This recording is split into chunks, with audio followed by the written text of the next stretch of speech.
কল্যাণিক BSF ক্যাম্পে কীভাবে কী running হচ্ছে, কী হচ্ছে না হচ্ছে, মেজারমেন্ট কীভাবে হচ্ছে, হাইট কীভাবে মাপছে এবং কত মিটারটা, সেই সব সম্বন্ধে আজকের আলোচনা।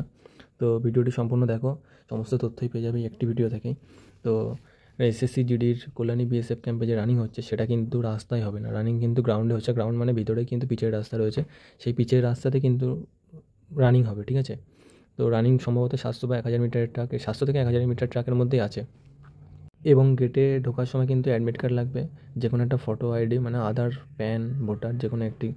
গেটে ঢোকার সময় কিন্তু বায়োমেট্রিক অবশ্যই হবে, বায়োমেট্রিক দিয়েই কিন্তু তোমাদের ঢুকতে হবে। ভিতরে গিয়ে কিন্তু ফর্ম ফিল আপও করতে হবে এবং পায়ে তারপরে চিপ লাগাবে, ঠিক আছে। নিজের প্রায় 6 কপি ফটো অবশ্যই নিয়ে যাবে এবং যারা কাস্টের ছাড় নেবে তারা অবশ্যই সেন্ট্রাল ফরম্যাট নিয়ে যাবে, ঠিক আছে। এবং যেহেতু পায়ে চিপ লাগাবে সেহেতু কিন্তু মাঝপথে কেউ রান ছাড়বে না এবং কোনো রকম আর কি চুরি বা কোনো রকম সহজ উপায় বের করার কিন্তু চিন্তাভাবনা করবে না, ধরা পড়ে গেলে কিন্তু সিধা বাদ চলে যাবে। এবং তোমাদের যেটা সবার প্রশ্ন যে কীভাবে কী হচ্ছে প্রথম দিন থেকে, আজকের খবর কী। তো আজকের যেটা খবর আছে সেটা হচ্ছে, প্রথম যে খবরটা, কোনো রকম কোনো লাইন দেওয়ার দরকার নেই, সবাইকে কিন্তু গ্রুপ ওয়াইজ ঢোকাচ্ছে। মানে 8টা গ্রুপ হচ্ছে টোটাল, মানে ওখানে ব্লক হিসেবে লেখা রয়েছে 8টা block, block 1, block 2, block 3, block 4, block 5, block 6, block 7, block 8, এইভাবে রোল নাম্বারগুলো কিন্তু ভাগ করে দেওয়া আছে। এবার যাদের এই অনেক ব্লক 1, ব্লক 2তে পড়েছে সেই হিসেবে গ্রুপ ভাগ হচ্ছে, হয়ে কিন্তু রানিং করাচ্ছে। সম্ভবত 150 জনের ব্যাচ হচ্ছে। তো এরপরে যেটা হচ্ছে, ঢোকানোর সময় কিন্তু তোমাদেরকে কোনো ঘড়ি নিয়ে ঢুকতে দেওয়া হচ্ছে না, প্রথম কথা। কোনো রকম কোনো ঘড়ি ঢুকতে দিচ্ছে না এবং ফোন তো দিচ্ছেই না, সঙ্গে ব্যাগও দিচ্ছে না। মানে অ্যাকচুয়ালি ঢুকতে দিচ্ছে হচ্ছে তোমার অ্যাডমিট কার্ড, আইডি কার্ড আর ফটো এবং খাবার জিনিসপত্র এবং জল, ব্যাস এইগুলোই ঢুকতে দিচ্ছে। তো তোমাদের সবাইকে বলবো, যারা রানে যাচ্ছ তারা অবশ্যই নিজের বাড়ি থেকে গার্জেনকে সঙ্গে করে নিয়ে যাবে।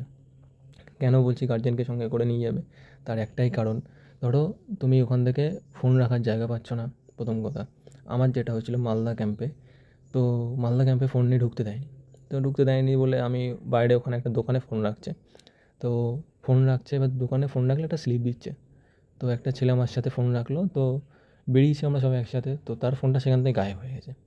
এবার তার কাছে স্লিপও আছে কিন্তু দোকানদার মানছে না। এবার তখন কী করবে, কিছুই করার নেই, ও বাইরের ছেলে আর দোকানদার, এলাকার দোকানদার, কিছুই করতে পারলো না।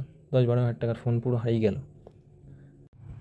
গার্জিয়ান নিয়ে গেলে বা তোমার কোনো দাদা ভাইকে নিয়ে গেলে সুবিধা হবে, যে ধরো তুমি রান করতে যাচ্ছ, তখন তোমার ব্যাগ, ফোন যেগুলো ভিতরে নিয়ে যেতে দিচ্ছে না, তোমার জামা কাপড় থাকছে ব্যাগে, তো সেগুলোকে তুমি তার কাছে রেখে তুমি নিশ্চিন্তে রান করতে যেতে পারছো, ঠিক আছে। বাইরে ফোন থাকলে একটা আলাদা টেনশন।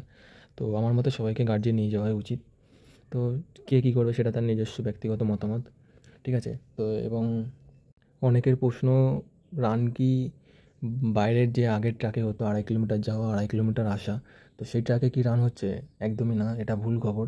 ওই ট্র্যাকে কিন্তু রান হচ্ছে না, ওই ট্র্যাকের কন্ডিশন ভালো না, প্রথম কথা। এবং 2.5 কিলোমিটার যাওয়া, 2.5 কিলোমিটার রাস্তা ওটা বাইরের, এবং বৃষ্টি হলে সেখানে কোনো শেল্টার পাচ্ছে না, মানে ক্যান্ডিডেটদেরকে রাখার কোনো শেল্টার নেই।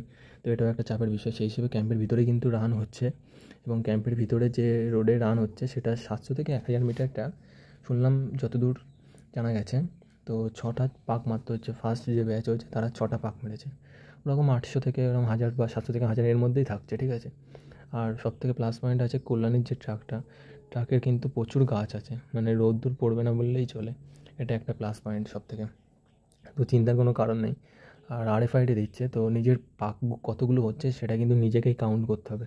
কোনো বিএসএফ কিন্তু তোমাকে তোমার পাক গুনে দেবে না, এটা কিন্তু প্রথম কথা। এটা RFID, এটা কিন্তু আগের প্রসেস নয়।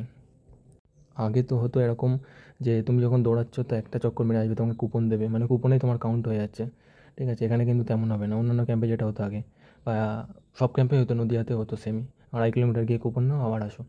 তো এবার কিন্তু সেটা হবে না, মানে তুমি একটা পাক ভুল করলে মানে তুমি ফেল। ধরে নাও আমার কথা অনুযায়ী 6টা পাক হচ্ছে, তো তুমি 5টা পাক মেরে মনে করছো তোমার শেষ হয়ে গেছে রান, বুঝতে পারছো না, হাতে ঘড়িও নেই, কিছুই নেই, তুমি তো বুঝতে পারছো না, তোমাকে কেউ বলবেও না।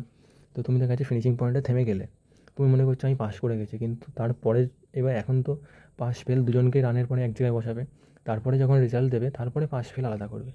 তো তখন দেখা যাচ্ছে তোমাকে ধরে ফেলের মধ্যে দিয়ে দিল, কারণ তুমি তখন তোমার হাতে প্রিন্ট আউট আসলো, দেখলে তুমি একটা চক্কর কম মেরেছো এবং তোমার টাইম এত মিনিটে শেষ হয়েছে, তখন তুমি আর কিছুই করতে পারবে না, কারণ এটা RFID। তো এটার একটা বেস্ট উপায় হচ্ছে, সবাই হাতে ছোটো গার্ডার নিয়ে যাবে, দেখা যাচ্ছে 6টা পাক হবে, 6টা নিয়ে যাবে। 6টা দেখা যাচ্ছে আঙুলে রাখতে পারো বা তোমার হাতের কবজিতে রাখতে পারো। এবার কী হবে, প্রত্যেকটা পাক শেষ হবে, তুমি হাত থেকে ওটা খুলে ফেলে দাও। তাহলে কী হচ্ছে, তোমার কত পাক হচ্ছে সেটাও তুমি বুঝতে পারছো, এবং তোমার কাউন্টও ভুল হওয়ার কোনো সম্ভাবনা নেই। আর প্রত্যেক চক্করে যে তোমার মাথায় হেডেকটা রাখতে হচ্ছে, সেই হেডেকটা আমার থাকছে না যে আমার এত পাক হচ্ছে, এত পাক মারতে হবে। তোমার হাতের দিকে তাকালে তুমি বুঝতে পারবে যে আমার আর এত পাক বাকি আছে। তো এটা একটা খুবই ভালো উপায়, তো চাইলে ইউজ করতে পারো। এবং সবাইকে বলবো অবশ্যই দৌড়ানোর সময় জুতো ইউজ করবে, কারণ রোডে কিন্তু প্রচুর পাথর উঠে আছে, ঠিক আছে। পুরো পিওর পিচ নেই, ঠিক আছে। পিচের যে কালো পাথর হয় সেই পাথরগুলো উঠে রয়েছে, এবং যারা খালি পায়ে দৌড়াবে তাদের জন্য কিন্তু খুবই খারাপ ব্যাপার এটা, কারণ একটা পাথর ঢুকে গেলে কিন্তু রানিং সেখানে অফ করে দিতে হতে পারে, ঠিক আছে। তো আমার মতে জুতো পরে দৌড়ানো বেস্ট হবে, কারণ একটা পাথর ঢুকলে কিন্তু তোমার মেহনত শেষ। এবং যে আরএফআইডির যে পাক গোনা, ওটা কিন্তু একটা পাক কম গুনতে পারলে কিন্তু তোমার 1 বছরের মেহনত শেষ। তো সবাইকে বলবো একটু এইগুলোকে ভালো করে চিন্তা ভাবনা করেই তারপরে দৌড়ানো শুরু করবে, ঠিক আছে। হয়তো কিন্তু ফেল হয়ে গেলে তখন কিন্তু আর কিচ্ছু করার নেই, কারণ এটা আরএফআইডি। এবারে আসি চেস্ট, হাইট, ওয়েট কেমন কী মাপা হচ্ছে। ওয়েটে কি ওভার ওয়েটে কি ছাড় দিচ্ছে না ছাড় দিচ্ছে না। তো সবাইকে যেটা বলবো যে হাইট চেস্ট নর্মালি হচ্ছে, তোমার যদি থেকে মানে পিওর থেকে থাকে তো তুমি পাস, না থাকলে ফেল। কারণ আরএফআইডিতে একদম পুরো জেনুইনটাই তোমার নেবে। বিএসএফদেরও কিছু করার নেই, তোমারও কিছু করার নেই। ওরা চাইলেও ফেল করাতে পারবে না, তুমি চাইলেও পাস করতে পারবে না বা ফেল করতে পারবে না, ঠিক আছে। আর ওয়েটে কিন্তু এখন কিছুই করবে না, ওয়েটে গিয়ে যা করবে কিন্তু মেডিকেলে গিয়ে করবে, ঠিক আছে। এখন ওয়েটে তোমার যা আছে সেভাবে তোমাকে রান করাবে। তো হাইট চেস্ট নিয়ে ভয় পাওয়ার কোনো দরকার নেই, সবাই ভালোভাবে রানিং করো এবং ভালোভাবে প্র্যাকটিস করো, যাতে ভালোভাবে সবাই পাস করে যাও। আর এখন বৃষ্টির দিন, কী হবে না হবে, কখন বৃষ্টি হবে না হবে, কত লেট হবে কিছুই বলা যায় না। এবং এখনও পর্যন্ত যে পাওয়া ইনফরমেশান তার থেকে ওয়েস্ট বেঙ্গলের 3টে ক্যাম্পের মধ্যে কল্যাণীতে সবার আগে রান শুরু হয়েছে, এবং কল্যাণী সবথেকে বেস্ট হচ্ছে, ঠিক আছে। কল্যাণীতে কিন্তু কারোরই কোনো চাপের কোনো ব্যাপার নেই, ঠিক আছে। নিজের যদি রান পারো বা রান যদি তোমার তোলা থাকে, তাহলে তুমি অবশ্যই পাস করে আসবে, চিন্তার কোনো কারণ নেই।